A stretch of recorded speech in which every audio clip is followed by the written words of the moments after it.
that, you have to use these kind of pickles for making fermented pickles. If you use the larger ones or the English cucumbers, they're going to go mushy.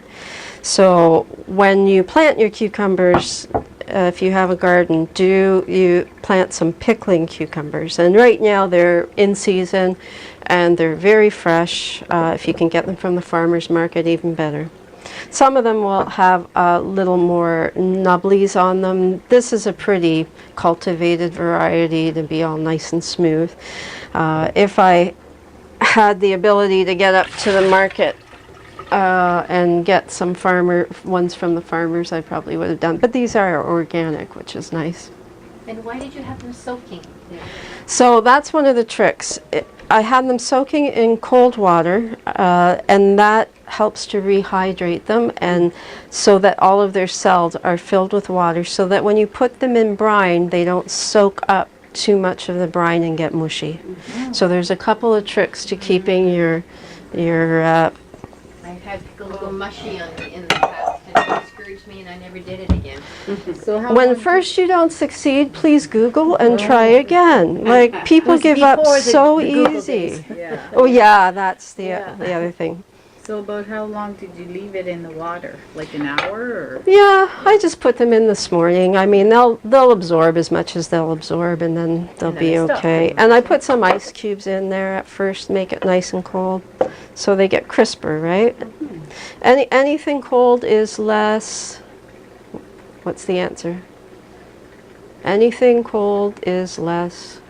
What are our choices? I don't know what juicy, right? Anything cold is less juicy. Remember frigid?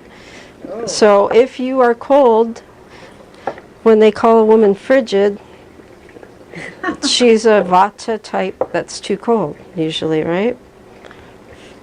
That's what that means. If you don't cut the ends off your cucumbers, your ferment is going to have a musty taste to it, which I really do not like. So Bubby's Pickles, you can go to your health food store, local health food store, and buy Bubby's Pickles and taste them, and you'll taste that mustiness, which is why some people don't like them. Other people love that. They're used to it. If you're European, you probably have a taste for that. I don't. Now you need, always you're going to use wide mouth jars, because if you try to, you get one pickle in there and then you want to try and get those out, good luck to you. It's not going to be easy. And I'm going to really squish them in. And I could have, actually I should have put my spices in first. Let me see if I can get that out. Now this is a pickling mix, and I'm not ever buying a pickling mix again, because what happens sometimes is this allspice gets concentrated at the bottom of a mix, and then you get the bottom of it, and I've made a ferment before that was ruined by too much of this allspice. It was just not... Would you make your own? Yeah, because all I'm going to do here is just pick some of it out, because it's too much. It just totally overwhelmed the flavor. So basically you've got some mustard seed in here, some bay leaf, sometimes there's coriander seed, celery seeds. You can put whatever you want in here. Usually when you buy, the pickles that we're used to are usually going to have some pickling spice, some dill in there. So if I had fresh dill, which I don't, but if I did have fresh dill, I would put a couple sprigs of fresh dill in there. These are going to be garlic pickles. I do have dill pickles in the fridge that we are going to eat today that are already ready. Remember again that spices that you put in here are going to intensify in flavor. I'm just going to add one garlic clove. I could probably add two, but that's a good sized garlic clove. That's all I'm doing. And then we make our brine. So here's some brine. It's very simple to make, and I'm going to show you how to do that. So, and again, you're going to find all different recipes for all different amounts of salt. I use the amount of salt that I like. You want a pickle to have a little bit of salt. Usually they do. But if you're trying to cut back on salt, you can use less than this. It's when you decrease the amount of salt that you're using, that's when you kind of want an inoculant. You might want a little bit of juice from fermented pickles, a little bit of whey. So sometimes people will put whey in with the brine as well. I'm not going to do that with these ones. And that's about a cup.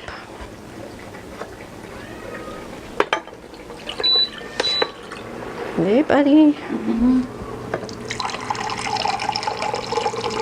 So heating the water helps the salt to dissolve. So I'm going to heat half of the brine, add the salt, and then use the cool water to kind of cool it down.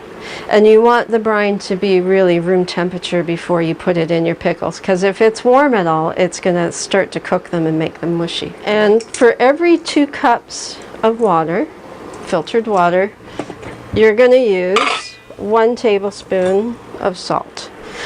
And you can use kosher salt here, you can use a sea salt here. I have the Himalayan salt, so that's what I'm using. Some people say that's a waste to use Himalayan sea salt in the ferment, but it's what I have on. Oh, I've got some kosher salt too I could use, and I'm going to use that in with in another ferment. So I'm just going to let that come to even close to a boil, just until it dissolves. So you're making salt water here. Simple, simple, simple. You can also put it in a jar and shake it. You know, that will also work fairly well. Now, I did this yesterday, and I didn't heat the water. I just shook it enough that it's got itself emulsified in there. But I thought I would show you the other way too. So basically, there's your brine. So if I have any left over of this brine, I'm just going to stick it in the fridge, because later this week or next week I'm going to have some extra veg. I'm going to throw it in a jar and throw the brine on top. So if I have it already in my fridge, it's really easy, super, super easy and quick to make a pickle from some veg you think you might not eat up, right? And then you can keep things in the fridge. Like that salsa is going to last probably 6 weeks in the fridge. It won't, because I will eat it before then, because it's so good. So I've got my pickles, my pickling spices, any other, you know, if I had dill, I would put it in. I could put caraway in here, that would be very nice. To keep these from getting mushy, you need some tannins in there. And so you can either use a little bit of loose black tea, so about 1/8 of a teaspoon of loose black tea would go in here. Or if, like me, you have a wild grapevine on your house, you can take a wild grape leaf, just in case a bird has pooped on that. I don't think so. It looks pretty clean. And you're going to put that in with your veg, and that's what's going to keep them from getting mushy. Wow. So that's one of the tricks that it takes a little while to come across, and that's why your pickles were mushy, because they didn't have something tannin in them. Yeah. So I'm just going to put that right on top. And as these pickles sit, oh, I got 1/2 inch. The pickles tend to really bubble as they go, so you do want to watch them. And some people will put their pickle jars in a bowl, Just in case? in case they overflow, so you don't have a mess. I've only had that happen once, and it was actually with hummus. Well, I'll get to that later. That guacamole I have filled up to that top of that jar to a dangerous level. But I know that, and so I've opened it a couple times during the day just to let out. So that's it. There, your pickles are done. Oh, that's the wrong lid. I have a plastic lid here. These do work. I have other of these metal lids as well. So you can get those lids either with that plastic, with that coating on it, or they do come metal like that. And this rubber is not actually exposed to what's inside because it's right around the lip. So it's a bit of a different thing. Where's that pickling spice? Oh, I guess I put another lid on that. I'll figure it out later. And so this is going to sit until you see it bubble up, until it turns foggy. Now these ones have been sitting for quite a while, and you can see how foggy they are. They're very good. They're actually still very crisp, and they've been in the fridge for a while. So we'll probably eat these ones today, although we will try these. And these ones I have dill in them. I put a little hot pepper, the pickling spice, and they've been sitting in the fridge for probably 3 to 4 weeks now. So they may or may not be totally cooked through. And if they're not totally cooked through, I'll be able to show you what that looks like when we cut into one. So how old would this one be? 5 months maybe. Oh, really? Yeah, they're really good. Lasts forever. They will last for a very long time. Yeah. I love fermenting because you know how when you cook all the time, you cook, you spend time cooking, especially if you're making an elaborate meal for guests or something, and it's all gone in like 20 minutes. later, right? 20 minutes later, it's all gone. With the ferment, you get to look at it for days, and it sits in your fridge, and it just looks so cool when you come into someone's house and you see this. So you're going to make some sauerkraut in a jar, and maybe some pickles in a jar, and every week maybe you make you ferment some guacamole. You're going to eat that up in a week, Yeah, you have to Plan. You have to plan, and then the less processed crap you have, like ketchups or barbecue sauces or things like that are in the fridge, the more room you're going to have too. So I still have a fair amount of brine here, and I want you to taste again how salty this is. And you may find that you want less salt in your pickles.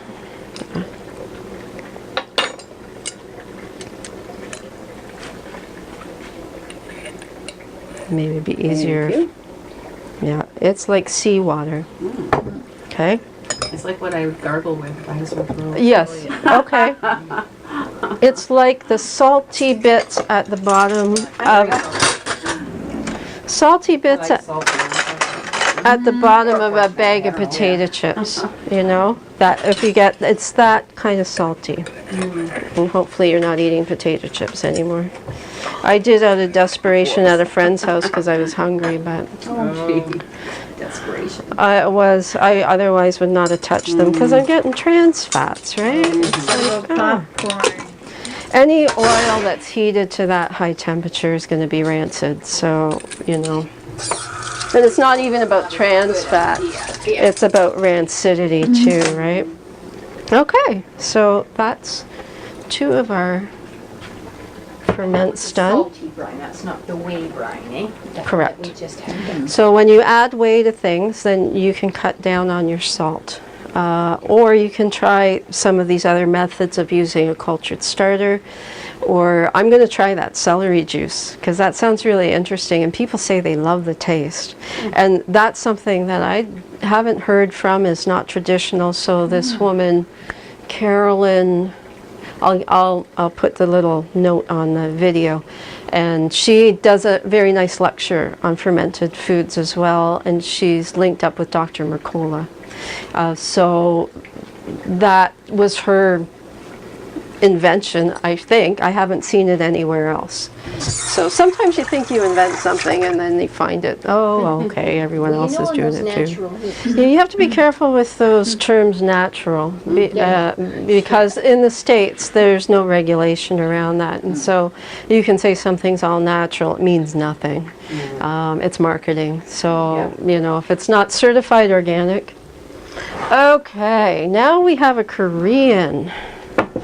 This is in a little impressive little crock. This is what I would cook like beans a in. cauldron. Yeah, I would cook beans in this. It has a little air hole that I've stuck a chopstick in to keep the air from getting in. And in here, we have white kimchi. So this is a non-spicy kimchi that people would eat in Korea in the summertime, not so hot. Or if you can't tolerate a hot, spicy kimchi, and you're all going to smell this. This is very nicely fermented. Wow. So, but is that like I'm going to show Chinese you. lettuce or something? Yeah. That's not cabbage. This is a Napa cabbage. Okay. So Napa cabbage is also great to use for ferments, but it's a whole different kind of thing. The leaf is, as we've used it before in salads, and I've never seen an organic Napa cabbage, unfortunately. And when I went to Superstore to get a Napa cabbage, they were so pathetic looking that I bought bok choy instead, because the bok choy looked lovely. So we're going to do the same process with these, with bok choy, and I've never done this before, so I'll be interested to taste it. But this sat out for about 5 days until it had a flavor that I liked. So I'm tasting a bit of the juice. I'm thinking, oh yeah, that's a flavor I like. You may want it. A Korean would probably leave it much longer until it almost got a funky taste to it. I'm pretty hardy. I like a lot of fermented foods, but I've not. That far, right? Not for me. So we're going to have a bit of that later. I'm going to show you how to make it. And this is a lovely recipe. So the first thing they usually do with the Napa cabbage is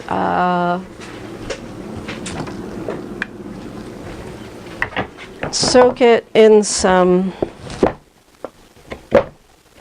salt, because you want to kind of pre-cook the cabbage. Oh, this is good enough. I can do it with this.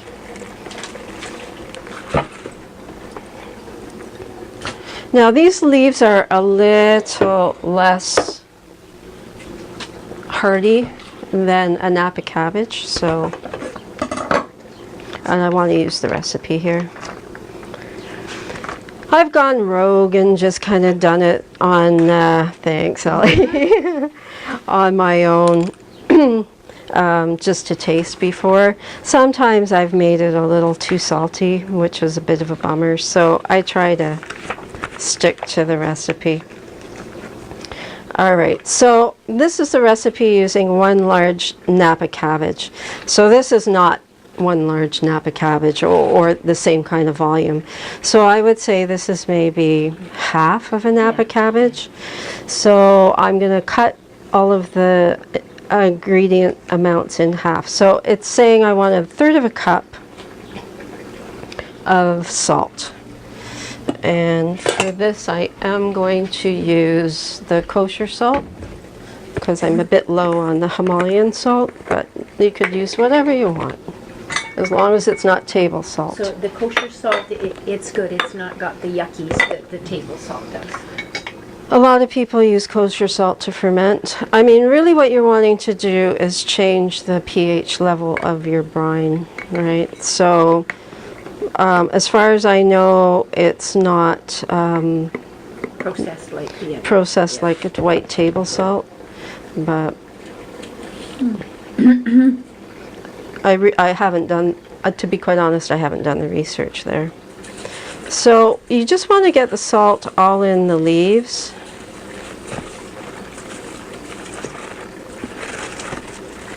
And that's enough. Yeah, that's going to be too much. So, and then what you would do is let it sit for a bit so that some of the water would start to come out. So we're going to let that sit while we make our brine for it, and I might leave it for a little bit longer, depending how much water comes out. Now, if you used the Napa cabbage, you wouldn't cut it up first, you would just... What I would do, so with the Napa cabbage, you're going to cut down the core, and I'll show you how to do that with one of these. You're going to cut it and pull it apart, so, and then you're going to cut it into quarters, but you keep the stem on so it stays together. And then you put the salt on and do it like that. Yeah, yeah. All right, so that can sit there for a bit. So to make the brine, and this is a lovely brine, and why you like it so much is because there's a little bit of sweet in it. And traditionally they would use a Asian pear. Here's our Asian pears. Now in that one I couldn't find an Asian pear at that day, so I used an apple, or you could use a boshed pear, but I had apples on hand, and so I thought, oh, I'll use an apple. So any kind of sweet fruit that's pear-like, which is pretty much an apple or a pear. And we need about 2 cups of this for a full Napa cabbage. Oh, not good. Thank goodness we don't have a full Napa cabbage, because that is totally rotten. So if you see anything like this on your... These were covered in those, and I didn't look closely. I didn't have my glasses on. So this is going to go into the compost, and that will be enough for the little bit that we're going to do. It'll be quite all right. I'll cut a little... Yeah, I'll just... And if it's not sweet enough, I'll just put some apple in with it, right? No big deal. Interesting fact about E. coli that I just recently learned is that we need E. coli in our, and so E. coli is responsible for a lot of infections if it overgrows. But in a healthy amount in our colon, it actually emits a molecule that kills unhealthy bacteria. So this whole thing of thinking of bad bacteria as bad, we really need another word for it.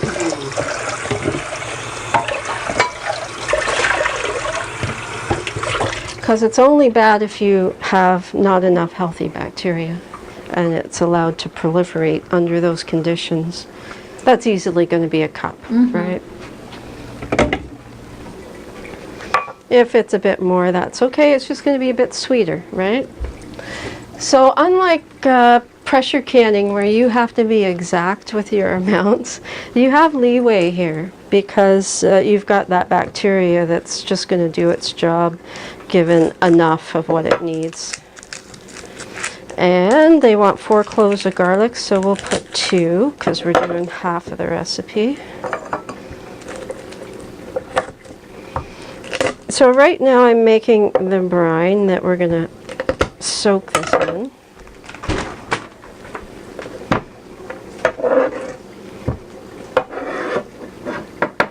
Use the back of your knife to scrape things off of your board so you don't wreck your knife. You see a lot of chefs doing this though.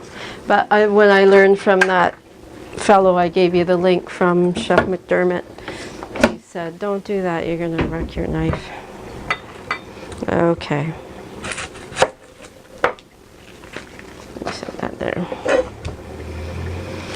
So it's calling for half an onion. This is a pretty good size onion. I'll put a 1/4 in there.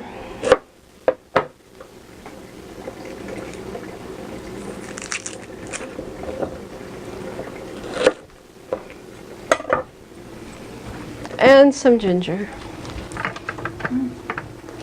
Oh, it's so good.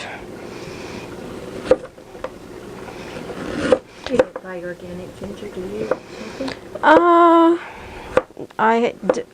You know, not often. The cost is so prohibitive, It's a bit much, yeah. And so I have to pick and choose too, because I can't afford everything, yeah. Yeah, it's a shame that the government is supporting non-organic farming and not supporting organic farming. It's just crazy. So the more I try to buy organic as much as possible so that I'm supporting the organic farmers so that things get less expensive. And you know, some farmers are forced to go non-organic to make a living. It's really a travesty. So, okay. So do I need anything else in there? I think that's it. So that's your brine. It's going to get mixed in with some salt water. So there's no salt in this right now, right? So we're going to make a salty brine and then add this to it.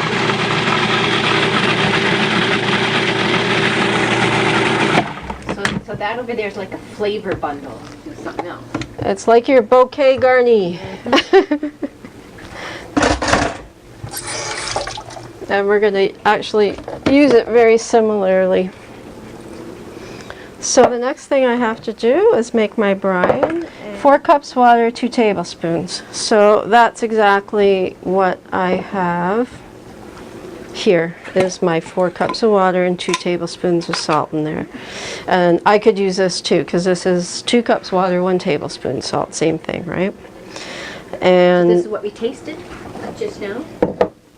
That brine? yeah. This is a little bit warm yet, so I think I will use this, but I only want half, so I'm going to leave a little bit in the bottom. That's probably about 2 cups. I would measure that, but I've got that there, so I could measure it now and see how close I got. Let's see. Just a little piece of ginger there, no big deal. Okay, not too bad. That's actually almost perfect. So now we need some cheesecloth.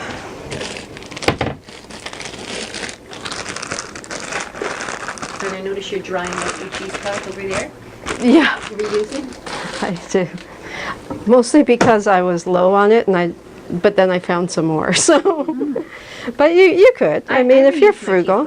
Yeah, if you're frugal. Wash your sheet, yeah. Oh, and just in No, the by sink hand. with By hand. yeah, very simply with some. And I will use. I'm going to use the bigger one.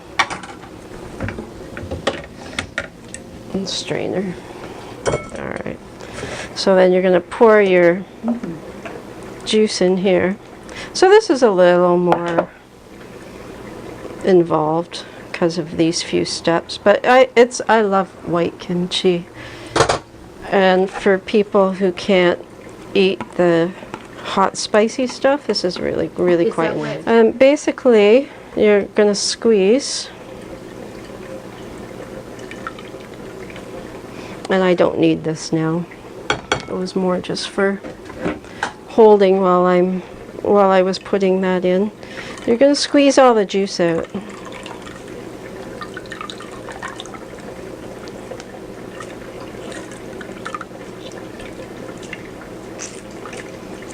So Asian pear, garlic, ginger. So you've got here sweet, sour, salty, pungent, right?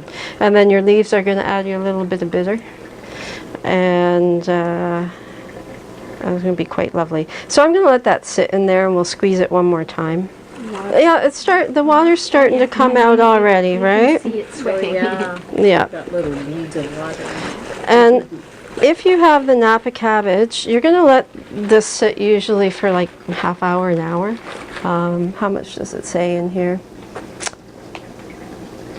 1.5 to 2 hours, it says. So we won't have time. I should have put this on the very first and then it would have sat longer. So I'm going to let this sit for a little bit more. Because these leaves they're not quite as robust as the Napa cabbage leaves, I think that they're going to we're going to get some juice out a little more sooner than later. But you want to turn them every once in a while just to make sure everything's kind of getting coated in salt. And I'm just going to set that to the side while we do the hummus. And the hummus I've already made, so I'm just going to show you how to ferment it. And the process for fermenting hummus is exactly the same as the process for fermenting ketchup and fermenting salsa, which we're going to have. And guacamole, yeah. It's all the same in terms of adding whey. Yeah, so you can pretty much ferment any fruit or vegetables. The fruits they're usually more of a puree. They won't last as long, and they tend to, if you try to just ferment pieces of fruit, they would be mushy. So usually it's in a puree. They would be like a chutney. So here's the whey that I've already taken out of my yogurt, but I'll just quickly go over that as well. So this yogurt's already had most of the whey out, but it's what I have on hand, so I'll show you the process. It's very simple. Oh, I can use that. So basically, again, you need your cheesecloth. Onions will absorb bacteria.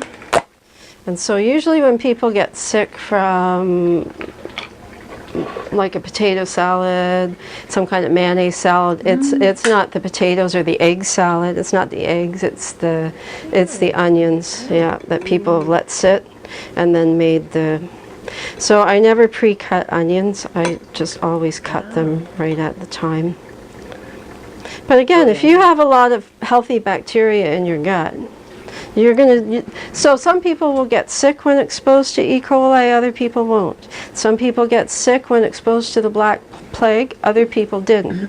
So it's the people who, always children and the elderly are going to be more at risk because often children don't have fully formed immune systems. And the elderly sometimes are not eating well enough or have been ill, whatever. They're going to be a little more at risk for catching things. So this is why it's important. There's no reason why our immune systems can't stay totally, positively, optimally healthy for the rest of our lives. And if you do nothing else from this course, do this and start incorporating fermented foods into your diet. Oh, that's good yogurt. This is grass-fed yogurt, organic. So as you let this sit, it's going to it's just going to drip out, and then you're going to have your whey left, and this will keep for weeks in the fridge. If you make this, and this will make a lovely dip. So later today I'm going to add some herbs and spices and some cilantro and hot sauce. God knows what I'll put in it, but it'll be really lovely as a dip. Or I could make some cucumber raita, which is an Indian yogurt thing that's often on the side of your curries. So I just chop up some cucumber in there and throw some curry powder in there and some onions and garlic and ginger. It'd be lovely. But anyway, that's that. That's making whey. I'll just leave it like that for now in the interest of time. And here's my hummus. So you can use any hummus recipe you have. I've given you a very simple one in the handout. And this won't be fermented today, so I'm going to use part of this and ferment it, and the rest of it we'll just have on the side of our salad. It's just to add some beans. I have a bit of lentil in the salad, but not a whole lot. So I believe it's 1/8 of a cup. I have like 3 different types of recipes. So with the guacamole, it was I used a tablespoon of whey. Another recipe will say to use an eighth of a cup of whey. So I would say, again, it's gonna be a little trial and error in the beginning. If you find you don't like the taste, or if you find it doesn't ferment very well. I used a tablespoon of whey in the guacamole. I was expecting some more bubbles in here. I was expecting air pockets and a little more action. I think I would use more whey. So I'm gonna use more whey in this one. So this is about the same amount. And instead of 1 tablespoon of whey, I'm going to use 2. Do you keep whey on hand, Sophie? Yeah. I often will just use salt, like a salt brine, but if I'm wanting to do this kind of thing for sure, I'll get yogurt Will and keep whey. salt brine work with that or with the guacamole? You pretty much need an inoculant. So the more things are pureed, and the more, with guacamole, there's tomatoes in there, the more you need an inoculant. So you're going to want to add either a bacterial culture, whey, or pickle juice would be another thing I could add to this. Apple cider vinegar? Pardon? Apple cider vinegar? No. No. Apple cider vinegar is a whole different kind of ferment. Oh, okay. It's not an aerobic ferment. So when you make apple cider vinegar, it's exposed to air. I could put apple cider vinegar in here for flavor. It will not ferment the same way as whey, or because it has a whole different bacterial profile. It's acidic acid. This is lactobacillus. This is a lacto-fermentation method. So all of your apple cider vinegar pickles, you're going to put those in the fridge. It's not a fermentation product. It's already a fermented product that you're just adding to a vegetable. So you're not really getting in the benefit of the bacteria so much on the outside of the vegetables as you are going to get it proliferated in a lacto fermentation. And I need some headroom in there too, right? So this is the one thing that I did have a little explosion in my kitchen once. And it was summertime too, so it fermented fairly quickly. I'm going to put 1, 2, a bit more. I could put 3, I could put 4. So the more whey you put in here, the quicker it's going to ferment. I could have also put a little bit of pickle juice. And I actually might, because I know that this is a bit not on too much on the salty side. I went a little easy on the salt because we're having so many fermented things.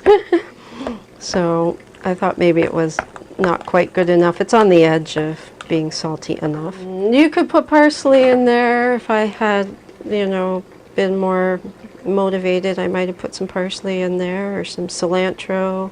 In the fermented? Yep. You can put anything like that in there.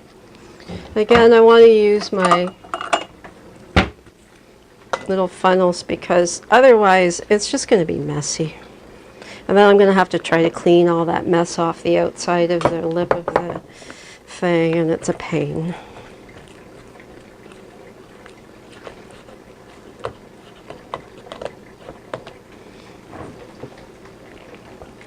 This is a great thing to do if you're going on a picnic, is to have fermented hummus and fermented guacamole. You don't have to worry about it going bad or it's not cold enough, sitting in the danger zone. And it will keep guacamole from going brown.